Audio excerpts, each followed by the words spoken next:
Hello and welcome back. Today we are going to talk about zone defense, specifically a 2-3 zone in basketball.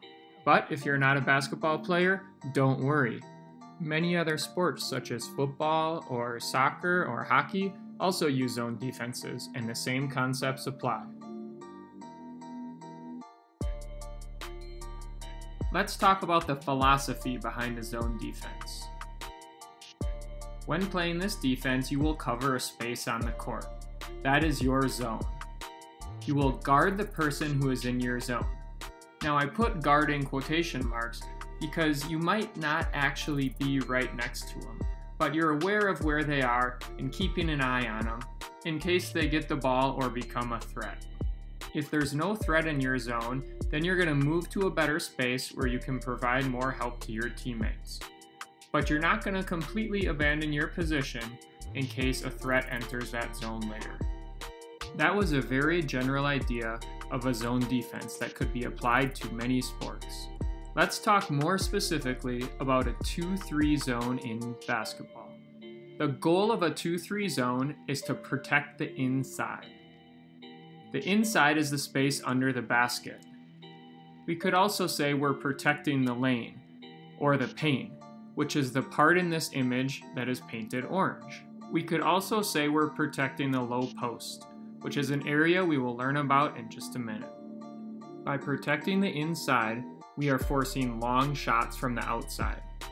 We hope our opponent misses these shots and we get the rebounds. Before we move on, we need to understand some positions. On this diagram, you'll see the top, the wings, and the corners. Those are around the perimeter or outside. Then on the inside, we have the high post, which is kind of around the free throw line. And then we have the low post, which is the most dangerous area because it's directly under the basket. To set up a 2-3 zone, there are going to be 2 high defenders and 3 low defenders as seen here. The top 2 defenders are going to cover the top and wings as shown here. The bottom 3 defenders are going to cover the low post and corners as shown here. The weakness in the zone is around the perimeter and the high post. We're not so worried about the perimeter though, because remember, the goal was to make the offense shoot and miss long shots. Now let's say the ball is starting at the top. We get set up in our basic 2-3 positions. But if the ball is passed to the wing, number 2 is going to slide over, number 1 is going to slide over, and then the lower 3 defenders are also going to slide over. Every single person shifts to cover this space better. Now let's say the ball is passed down to the corner. Number 3 is going to slide over for the on-ball defense. Because the ball is now lower or closer to the baseline, everybody else is going to shift down lower on the court. This will prevent someone from cutting and getting under the basket. Now let's watch again how all 5 defenders shift as the ball moves around the perimeter.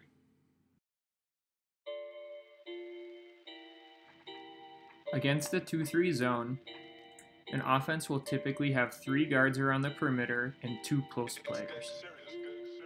The post players will be moving around trying to get open for a pass. Sometimes they might both be in the high post or both in the low post. Remember, one of the philosophies of zone defense is that you guard the person in your zone. So if the ball is passed into the high post, number 5 will move up to guard them. Another philosophy is that you provide help. The 3s and 4s are going to slide over to provide help and cover up that space in their zone. Now let's say the ball is passed into the low post. They're in number 5 zone, so number 5 is responsible with the on-ball defense. They're going to move in such a way that the person with the ball has to hook around them to get to the basket. Number 4 is going to provide help by sliding over. Number 3 can also bounce in to help if necessary. Now before I close out this video, I need to do 2 things. First, I need to thank Coach Russ for putting a great video up on YouTube. I even thought about just playing his video for you, but it went into a little bit too much detail for a PE class, so I just cut it down to the basics and recorded a new voiceover. Second, I want to encourage you all to be resourceful. If you want to learn more about a 2-3 zone defense in basketball, go to YouTube and watch his whole video, or just search 2-3 zone defense and 100 others will pop up. And if basketball's not your thing, you can still jump on YouTube and find tons of informative videos about other sports and activities. We covered a lot of complicated information in this video, but don't worry, you won't be tested on that. The important thing to remember that will be on your exit slip is the zone defense philosophy. The idea is that you're covering space on the court. When someone comes into your space, you're going to guard them, and when they leave your space, you let them go. Also remember, if there's no threat in your zone, then provide help to your teammates. As we watch these examples again, think about how they set up their zone defense to cover space. Be thinking about how they guard someone when they come into their zone, and notice how they help their teammates out if there's no threat in their zone at the time.